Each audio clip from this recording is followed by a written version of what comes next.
नमस्कार दोस्तों, टीचिंग से संबंधित कोई भी एग्जाम हो, ब्लूम से 2 to 5% डायरेक्ट क्वेश्चन पूछे जाते हैं। 15 to 20% तक भी इनडायरेक्ट रोल निभाता है ब्लूम टैक्सोनॉमी, बहुत महत्वपूर्ण है।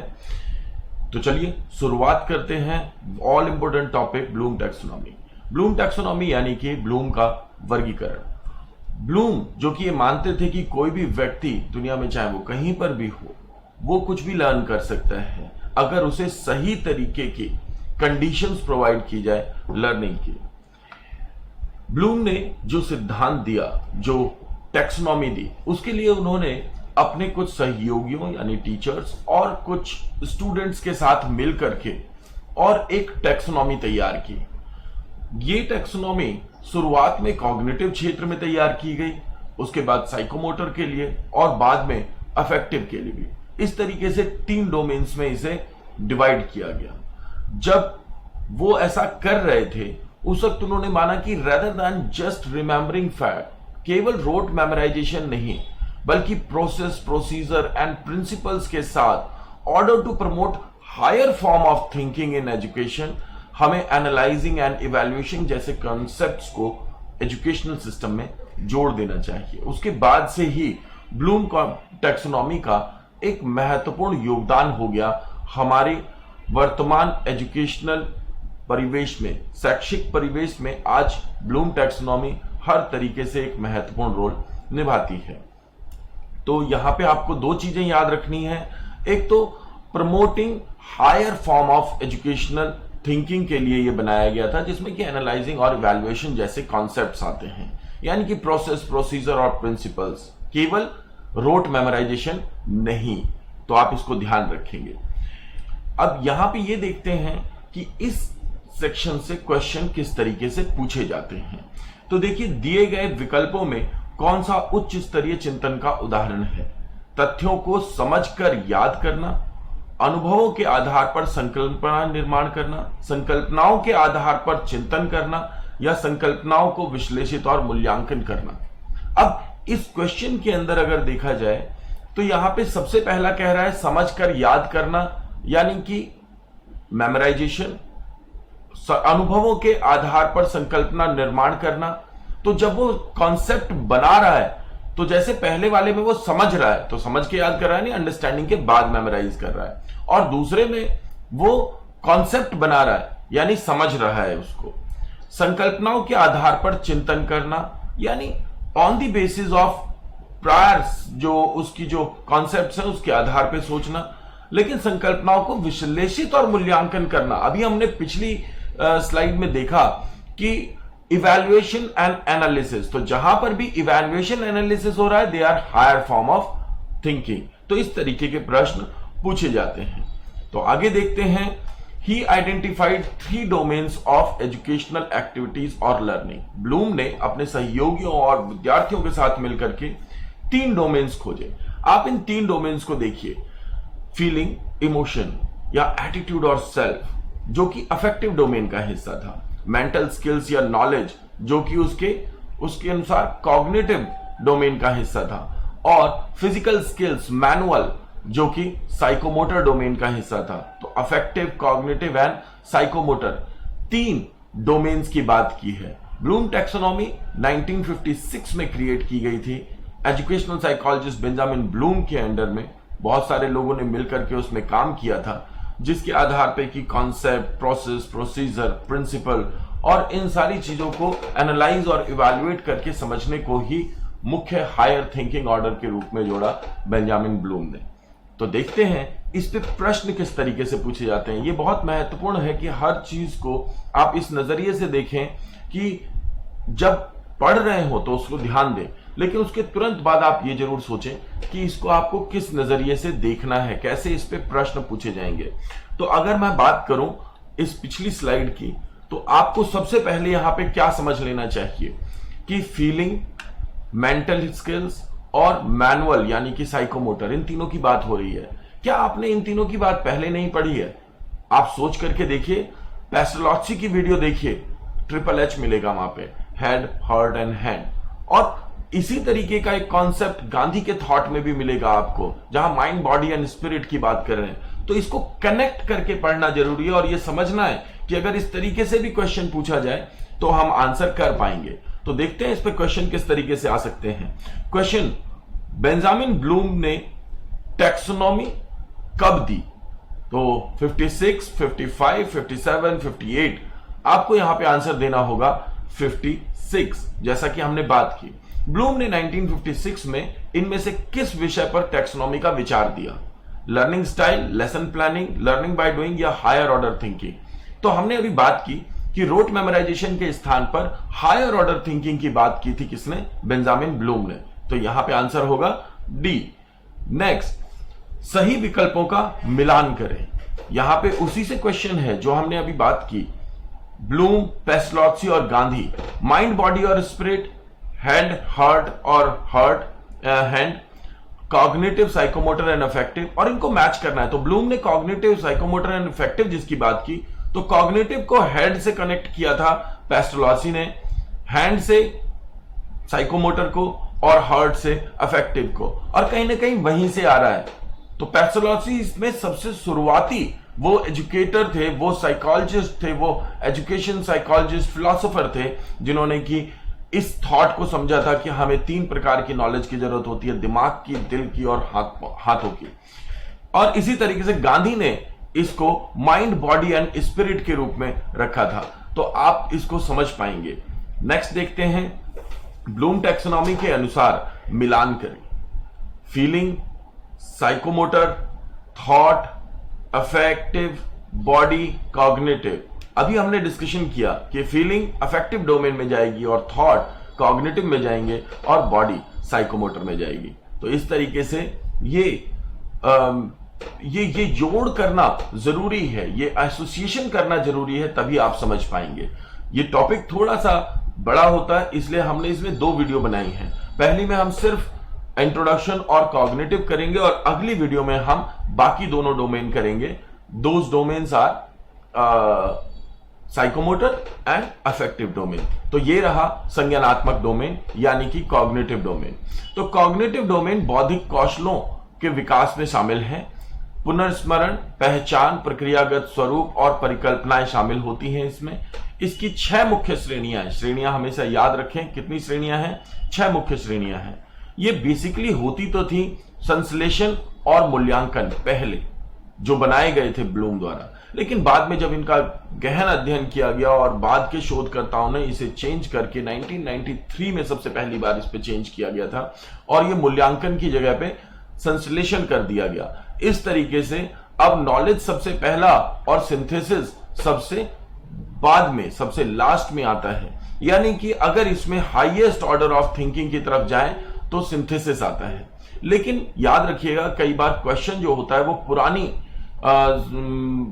पुरानी टैक्सोनॉमी से ही पूछा जाता है, इसलिए वहां पे आपको इवैल्यूएशन में ही आंसर देना पड़ेगा। But most important thing is वहां पे संश्लेषण, सिंथेसिस दिया नहीं होता।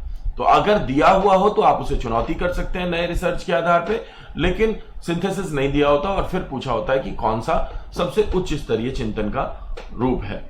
तो चलिए प्रत्येक स्तर को उसके महत्व और अर्थ के आधार पर समझने की कोशिश करते हैं। इससे बहुत सारे प्रश्न आते हैं, इसलिए आप ध्यान दीजिएगा। जब हम बात करते हैं ज्ञान की, तो जब हमने टीचिंग के लेवल की बात की है, वीडियो अवेलेबल है, उसमें भी आप देखेंगे there are 3 levels of teaching. सबसे पहला नॉलेज होता है, फिर कॉम्प्रिहेंशन होता है और फिर रिफ्लेक्शन होता है। Reflection is part of application. कोई अगर करने योग्य बात है, लेबोरेटरी में हम अगर करते हैं तो अप्लाई करते हैं, लेकिन अगर हम किसी चिंतन को अप्लाई करने की कोशिश कर रहे हैं तो उसे रिफ्लेक्शन कहते हैं, चिंतन पे चिंतन। तो अगर हम इसमें नॉलेज की बात करें सबसे पहले, तो नॉलेज का अर्थ क्या होता है? What is the meaning of knowledge? Meaning itself is knowledge. इसको हमेशा ध्यान रखिए। जब भी हम किसी चीज का मीनिंग क्रिएट करते हैं, उसकी डेफिनेशन याद करते हैं, उसे रिमेंबर करने की कोशिश करते हैं, मेमोराइजेशन की तरफ जाते हैं, रिकॉल की तरफ जाते हैं, इन शब्दों को याद रखिएगा। ये सभी क्या है? नॉलेज है। आपको बुक में 52, 53, 54 पेज पे ये अवेलेबल मिल जाएंगे, मनोविज्ञान बाय दीपक शर्मा। ज्ञान के स्तर से जैसे ही आप ऊपर आते हैं तो याद रखिए कॉम्प्रिहेंशन यानी समझ।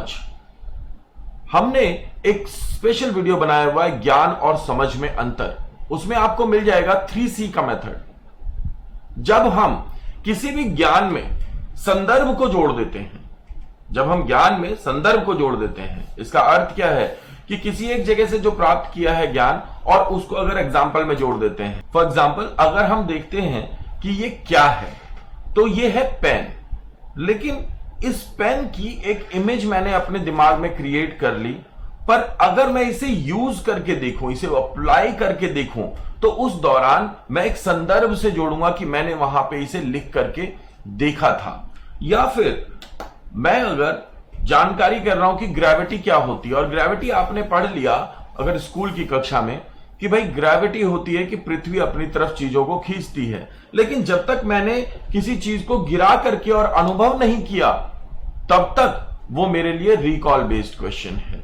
कॉम्प्रिहेंशन में हम क्या करते हैं, हम संदर्भ बनाते हैं। दूसरी बात, अंतर स्पष्ट करने वाले प्रश्न, जिसमें दो चीजों के बीच में अंतर स्पष्ट किया जाता है, तो यानी कि कंट्रास्ट, और दो चीजों के बीच में संबंध यानी कंपैरिजन, तुलना।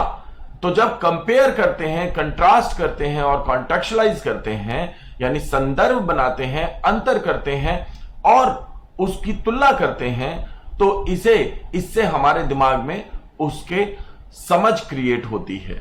इसी समझ के आधार पे हम प्रयोग करने के लिए जाते हैं। एप्लीकेशन, अगर मूर्त रूप में है तो एप्लीकेशन होगा, अमूर्त रूप में है तो रिफ्लेक्शन होगा। ऑलवेज रिमेंबर, अमूर्त रूप और मूर्त रूप। तो मूर्त रूप यानी कॉन्क्रीट है तो एप्लीकेशन होगा, अनुप्रयोग होगा।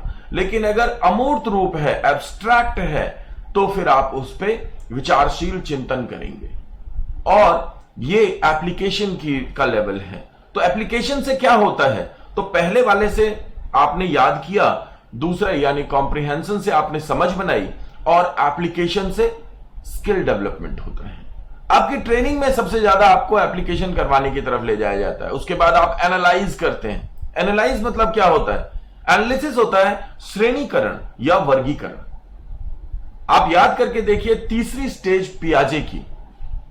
पियाजे की तीसरी स्टेज में, पियाजे पे भी वीडियो है और बुक में भी उसको दिया हुआ है, आप केवल उसको पढ़ेंगे तो आपको मिल जाएगा वहां पे कि एनालिसिस का मतलब क्या है। यहां पे श्रेणीकरण है और वर्गीकरण है। एक तीसरा भी अर्थ आता है एक सामान्य स्तर पर, सामान्यीकरण। लेकिन आप जब श्रेणीकरण और वर्गीकरण ना दिए हुए हो तब आपके लिए काम आएगा सामान्यीकरण। इसके बाद क्या आ रहा है, इसके बाद है मूल्यांकन, जांच पड़ताल करना, सिंपल। तो इसका मतलब क्या है, विश्लेषण से ज्यादा दिमाग लगता है मूल्यांकन करने में, और एप्लीकेशन से ज्यादा दिमाग लगता है एनालिसिस में। तो जो चिंतन है ये उसके ऊपर की ओर जाते हुए एक हायरार्किकल, सोपानीकृत व्यवस्था में दिए हुए हैं। जो सबसे नीचे है वो सबसे लोअर लेवल ऑफ थिंकर है, और जैसे जैसे आप ऊपर जा रहे हैं वैसे वैसे आप एक high level thinking, high order thinking को विकसित कर रहे हैं। और जब आप क्रिएट करते हैं, कोई नया थॉट क्रिएट करते हैं, तो मूल्यांकन के बाद करते हैं। तो जैसे जो लोग क्रिटिसाइज करते हैं किसी को, तो रियल क्रिटिसिज्म क्या होता है, किसी एक थियरी को, किसी एक पर्सपेक्टिव को, किसी एक विचार को सुनना, उस विचार को समझना, फिर उसकी कुछ अच्छी बातों को रखना, उसके नेगेटिव्स को बाहर करना यानी एनालाइज करना, फिर उसके बाद उसमें जो कमियां हैं उनको ब्रेक डाउन करके और उनको इवैल्यूएट करना कि ये कमियां क्यों हैं, और इस इवैल्यूएशन से एक नए विचार का निर्माण करना। इसकी शुरुआत हेगेल के थॉट से हुई थी। वो हेगेल ने भी इस पे एक थॉट दिया है कि एक विचार होता है, उसका प्रतिकार होता है, और फिर नया विचार। तो वाद, प्रतिवाद और संवाद, इस तरीके से नए विचार की शुरुआत होती है। और यही संश्लेषण है कि जब आप जांच पड़ताल करते हैं तो उसकी कमियों को ढूंढते हैं और एक नए विचार को देते हैं। वो जो नई वैचारिकता है वो सिंथेसिस कहलाएगी पुराने विचार के मुकाबले में। तो थीसिस, एंटीथीसिस, पैरेंथेसिस, अल्टीमेट जो एंड निकला दैट इज सिंथेसिस। इस चार चीजों को याद रखिएगा, thesis, antithesis, parenthesis and synthesis. तो सिंथेसिस को आपको याद रखना है कि थीसिस और एंटीथीसिस से सिंथेसिस निकल के आता है। थीसिस यानी विचार, एंटीथीसिस यानी विचार का विरोध, और सिंथेसिस यानी दोनों से जो मिलकर के आया एक नया विचार आया, जिसमें कि पुराने विचार के भी गुण होंगे और जो क्रिटिसाइज किया जिस बेस पे, जो क्रिटिक थे, जो कमियों को दूर करने की कोशिश की, वो भी होगा और एक नया विचार उत्पन्न होगा। इस आधार पे इसको दिया गया था। देखते हैं इस पे प्रश्न किस तरीके के पूछे जाते हैं। तो सबसे पहले इसमें जो प्रश्न पूछा जाता है कि इनमें से कौन सा विश्लेषण स्तर का ब्लूम टैक्सोनॉमी के अनुसार सही उदाहरण है? ए संक्षिप्तीकरण, सामान्यीकरण, श्रेणीकरण या सरलीकरण।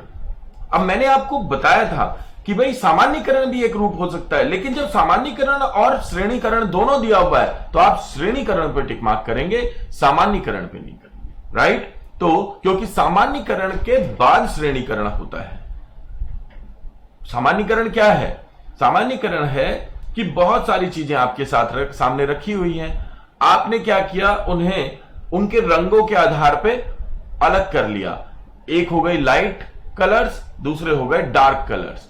तो डार्क कलर में बहुत सारे अलग अलग रेड के शेड्स हैं, ग्रीन के शेड्स हैं, लेकिन वो सब डार्क हैं। और लाइट में भी बहुत सारे शेड्स हैं, लेकिन वो सब लाइट हैं।